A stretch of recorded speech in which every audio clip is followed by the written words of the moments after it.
You may have heard of Koei Tecmo, the Japanese development company famous today for Dynasty Warriors, the action game set in fantasy China that sees you mowing down massive amounts of enemy soldiers. Long ago, in the previous millennium, before Koei had merged with Tecmo, they were famous for another genre that they still make games for today: historical war simulations. You had Nobunaga's Ambition, set in the Japanese Civil War, Romance of the Three Kingdoms, set in China and based on the novel of the same name, and let's not forget Liberty or Death, perhaps the most American video game of all time, and it was made in Japan. Oh, the irony. These war simulations take after the board game of Risk and appear highly complicated at first glance, so much so that I found it difficult to simply pick one up and start playing. However, many years ago I was introduced to another Koei war game that I found a lot more accessible. That game was Gemfire, also known as Royal Blood, and was part of Koei's Imagination series, which consists of original fantastical settings rather than historic settings. Well, I say original, but Gemfire's setting is basically fantasy Ireland with a hint of England's famous War of the Roses, which also served as inspiration for a Yu-Gi-Oh game, and no, I am not making that up. Gemfire came out on several platforms, including the Genesis, NES, Super NES, DOS, and a number of Japanese computers, but I would say that the Super NES is the console of choice for this one. It looks the best and has a beautiful rendition of the game's incredible soundtrack, which is also worth a listen. Gemfire is set on the island continent of Ishmeria, home of fairies, monsters, and a tyrant king who abuses the power of his magic crown to assert his dominance. One day, the Princess Robin decides she can't take it anymore and dismantles the crown, removing the gems and freeing the sorcerers that were trapped inside them. The gems scatter to the 6 ruling families of Ishmeria, and with the king now weakened and vulnerable, a civil war erupts with all of the families competing for the crown. I mean, you might think they'd all unite against the obvious bad guy here, but you just can't pass up a shot at the throne, can you? The player takes command of one of the families and their armies, and the ultimate goal is to conquer the whole country. But whether you do it by force, by wits, or any classic tactic your favorite Game of Thrones character employs, that decision is in your hands. Gemfire is ultimately not difficult to get a handle on once you know what you're doing, but I still enjoy a playthrough from time to time, and to aid aspiring lords and ladies, I've decided to put together this review/how-to-play video to get you started on this intuitive yet complex classic strategy game. When you start the game, you can select one of 4 scenarios, each depicting a different time period in the war. For every scenario, there are 4 factions you can play for, each of them having access to different resources or parts of the map. Some factions are much harder to play than others, as not all of them have one of the 6 gems, but they may have more soldiers or territory to make up for it. The most difficult faction to play for is the Torin family, who have only 2 provinces, no gem, no resources, and they're stuck between a family with a gem and the Lancashire family, home of the king himself. And just to rub it in that Torin has it rough, this scenario puts the best gems in the hands of the families on the other side of the country, the rivaling factions Lyle and Blanc, or Blanche, or however you pronounce it. It's amazing that the Torin family tries to make a name for themselves in such bad shape. So of course I always play them. It's always fun to watch the underdogs win, right? Interestingly, they're led by a woman only in the localized versions of the game, which can technically make the scenario even more difficult, but I'm getting ahead of myself. Ah yes, it's also possible to do multiplayer in this game as well, with each player playing one of the factions, but I don't recommend it. You'd be playing twice as many full battles that take time, and if you don't set a time limit and play the war out to the end, you're gonna be here a while. Ah yes, you can also select one of 4 advisors who will basically tell you to do whatever the computer would do in your situation, which would be rather silly to listen to. The computer is very bad at this game. There's no real difference between the advisors as far as what kind of advice they give, although if you at least want a teensy bit of amusement, always select Jasper the Riddler, who always rhymes. You might giggle at his rhymes, but clowns were once military masterminds. So, our goal is to conquer every province in Ishmeria. For every month the war goes on, every province gets a turn to perform one of several actions. Now you might be tempted to push that big shiny attack button, but remember, this is a war simulation. The battles are only half the battle, in a sense. Every province has 3 main attributes: the amount of gold in its vault, the amount of rations for its soldiers, and of course the soldiers themselves. You can also see the status of the province's loyalty to you, active farmlands, and defense against disasters. Money is of course important because it can be used to recruit more soldiers or purchase rations. Ration prices can actually change every month, so you can make real money by buying low and selling high. That money can be used to increase the amount of farmlands, which will increase the amount you harvest in September. Apparently September is harvest season and tax season, since that's when you get money from your people. But you won't get a scrap of gold or food if your people are not loyal to you, which, makes zero sense since I am the ruler of this land and you do what I say or you're dead. But okay, I'll play by the rules. Loyalty is increased by donating rations to the people. You ought to do this every so often because if you conquer another province by attacking it, its loyalty becomes 0. It's important to note that these actions are where your ruler's stats come into play. Province development increases faster for rulers with high intelligence, and loyalty increases faster with higher charisma. You can also spend money to increase a province's resistance to natural disasters, which occur every 3 months and have a chance to damage certain provinces. The disasters don't really do a whole lot of damage though, so I tend not to spend time protecting against them, especially depending on my map position and the season. Only the north provinces take damage from winter snowstorms, for example. But enough about logistics and peasantry, you want to hear about battle, right? When you set out to attack an enemy province, you can choose how many soldiers to take, and keep in mind they leave the province they were just in. Better leave some defenders behind. Starting a battle will cost some gold and you need to take rations with you. Food is effectively a time limit in this game. Run out of food in battle and you just lose, and that goes for the enemy too. The soldiers you brought with you are divided into 4 units. Cavalry, which moves 3 spaces, 2 knight units, which move 2 spaces, and an archer unit, which moves 2 spaces and attacks at range. Ranged attacks can be a little weird in this game though, because archers can't attack diagonally, and the battlefield can get a little cramped because no unit can pass through another unit, neither ally nor enemy. And of course, every province features a different battlefield. I should also mention that your 2 knights are capable of building fences that other units must break down to get past, unless they can fly, of course.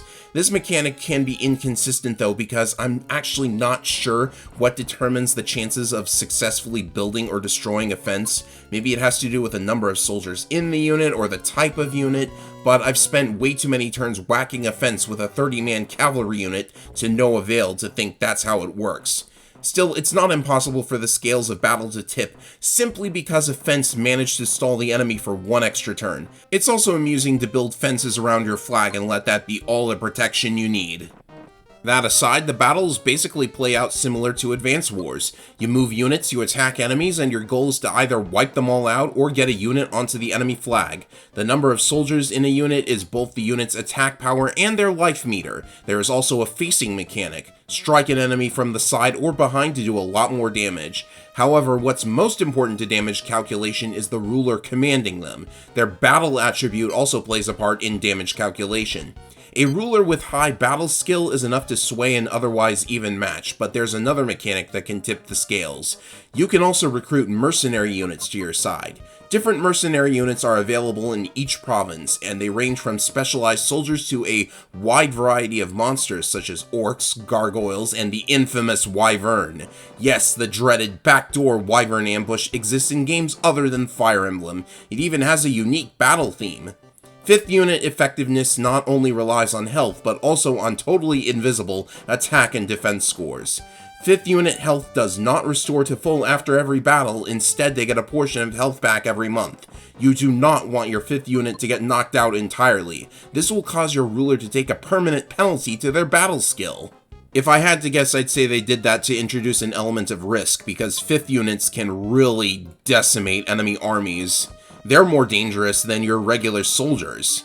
Be careful, however, because mercenaries must be fed and can be fickle as well. If you haven't won many battles, they can outright desert your army, and monsters will randomly decide to ravage your farms from time to time. But we mustn't forget about the gems we've been fighting over this entire time. Remember how every gem has a wizard sealed inside? You can deploy them as your 5th unit as well. The wizards are powerful, they have high movement and attack ranges, and are always loyal. You don't even need to feed them. Apparently Wizard doesn't need food badly, however do note that they lose a 10th of their HP every time they attack, but start every battle at full power. Oh, and for those of you who dare to attack the Lancashire family, beware the gem owned by King Aesilred himself. This one's special because it contains a monstrous dragon, stronger than any other unit, and it has a monstrous attack range. Though for some reason it's weak against the Wyvern, apparently even King Aesilred doesn't know how to deal with a backdoor Wyvern ambush. The only weakness any of the gems have is that they go on cooldown for 3 months when used, so it can be effective to launch an attack and then retreat straight away just to flush them out. Of course, don't expect Aesilred to waste the dragon's power when he doesn't truly need it. He's not that dumb. Just be careful, because anytime you or the enemy loses a battle, the ruler on the losing end has a chance of being taken prisoner, or if the province being attacked is isolated from all of its allies, capture is guaranteed. Prisoners will be held for ransom in the form of gold or rations, and if they refuse your demands, you can try to recruit the prisoner. The chance of doing so depends on who you're recruiting and the status of the war. The more battles you win, the more your fame score goes up, and that'll get you more recruited rulers. If they refuse, you can either banish them, eliminating them from the game entirely, or simply letting them go back to their family, albeit with a permanent stat penalty. And if you succeed in capturing the enemy main lord, you do not get the ransom option, but recruiting them gets you all their provinces and gems. You need a lot of fame to make that happen though. If a main lord is banished, they will have to select an heir to take their place. If none remain, the family is dissolved entirely and you get their gems. The same occurs if you take a family's final province. If you'd like to avoid the risk of capture entirely, what you're allowed to do is place the province under direct rule. Your main lord must remain in your home province, which can be moved, but they can also rule other provinces. However, in provinces other than the home province, your main lord has half the stats they normally would. This is almost never good enough to get through a fight without severe losses, especially against an enemy with a halfway decent battle score. But all this violence is probably getting to be a bit much. Isn't there a peaceful way to win? If politics can be called peaceful, sure, there are a few political commands as well. You can offer to make an alliance with another family, which just means the two allied forces can't attack each other. You can attempt to sabotage another province, but this will only damage its farm and protection. However, the ruler doing it can get a random +1 to their stats, so you could try it out just to train a ruler.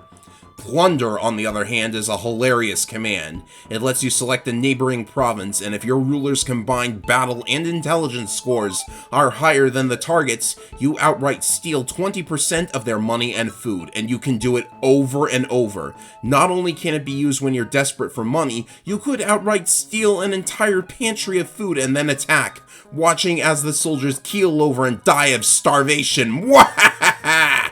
This is especially effective against Aesilred because it turns out the king is nothing without that dragon of his. His stats are awful, but he is rich, so I go full Robin Hood on him every time. Plunder and sabotage come with a caveat, however. There's an invisible karma system that controls a number of random events, which feature many mythical creatures from Irish or Scottish lore, some of which I never heard of until now. Plundering too much can lower karma, resulting in attacks from Dullahans, pixies, and a banshee capable of killing your rulers, but this is extremely rare. High loyalty, or continuing to donate food even at max loyalty, results in high karma, meaning visits from elvish troubadours, fairy warriors, leprechauns, and the Fear Gorta, who gathers more rations for you. One extremely rare high karma event is the Pastha, a mystical water dragon that joins you as a potential 5th unit. As cool looking as it is, Pastha is sadly impractical, having only 2 movement and no range, and worst of all, it leaves you after just 1 battle. I guess hold on to it for your final push in the endgame. If stealing resources isn't your thing, maybe you prefer stealing enemy commanders. The Negotiate command allows you to attempt to get one of the enemy rulers to defect to your side, and if they were controlling a province, it's now all yours. The chance of success is based on fame and your ruler's charisma, and some rulers are easier to steal than others. Hint, don't try this on an heir. Defection seems to depend on whatever scenario you're in. Many rulers in Scenario 4 can defect, namely Kelvin, Hubert, and Pender are very easy to recruit, the latter of whom had already defected as part of the story, yet can be recruited right back into the family he left. Who knows what he's thinking? Some say Aiden in particular is an easy recruit, but he rarely cooperates for me. There is indeed some luck involved, but defection is very useful if you can find a ruler to consistently recruit. You can also threaten a family to surrender everything they have to you. This almost never works. The idea behind it is to end the game faster when it's clear you're winning already. Try it when you have an enemy family on the ropes, like down to 1 or 2 provinces. That just leaves a small selection of free actions. You can view the status and ruler of any province anytime, but you cannot view enemy 5th units unless you use the search command. This is not a free action and costs 5 gold, but in addition to revealing 5th units, it can also reveal an artifact, granting your ruler a permanent stat boost. If it's your home province's turn, you can change the ruler of any of your provinces, and move the home province as well. The last command is Entrust, which will delegate control of any province you own to the computer. The AI in this game is not very good. Its poor play is the only reason the Torin family stands a chance at all, so this is mostly used to speed up gameplay by giving the computer control of a province that doesn't really matter in the moment. You can take back control of entrusted provinces on your turn anytime. This type of game is something that you have to invest time to learn. After all, I practically wrote an entire essay on how the game works, but Gemfire has always been a charming game to replay every once in a while. Most scenarios aren't that challenging due to a passive and very poor AI, but as mentioned, the Torin family starts at such a heavy disadvantage that getting a foothold in the enemy territory is a challenge. The only problem is that once you've conquered half the country, the rest falls rather easily as you have so many resources you can run right over your enemies, and your increasing fame eventually reduces the risks involved with mercenary units. Still, it's satisfying to seize that final province and see the game end with your main lord apparently marrying Princess Robin, even if you're playing as Gwen. They never bothered creating a second ending for female rulers. If you're interested in trying the dreaded Torin family scenario like I mentioned, here's the strategy I use for playing it. You'll definitely want to start by getting enemies to defect. Lauren in Province 17 and Hubert in Province 21 are very easy to get to defect using Irvin and Gwen. Provinces 22 and 28 can be plundered very easily, and I suggest doing so until they're so low on food they can't feed their many soldiers in battle. If you can take these provinces and get Lauren to defect, you've cut the Lancashire family clean in half, and you can have Hubert hire a gargoyle and charge up the east coast. If your province has no enemy neighbors, there is no need to leave something behind to defend it when you launch an invasion. While the dragon may be a threat, it cannot fly, unlike the gargoyle. Never underestimate the advantage this brings, as it means you can ignore enemy fences. When you've taken the final Lancashire province, you get the Dragon Gem and can take on the Flax and Tate families, who are probably wasting their resources fighting each other. They don't have nearly the firepower you do now. And so that's Gemfire, a modest installment in Koei's library of war simulation games. A sequel released to Japanese computers but was never localized, and doesn't seem to even have anything to do with Ishmeria anyways. As I tend to say when I do videos like this, I really do wish they would consider a remaster or a modern sequel, but the odds of that are extremely slim. Luckily, we have dedicated fans who have created more than a few mods of the original game, seeking to balance gameplay and add more story content. If the vanilla game was interesting to hear about, try out Dawn of Ishmeria, a prequel mod available on romhacking.net. Thanks again for watching, and see you for the next video.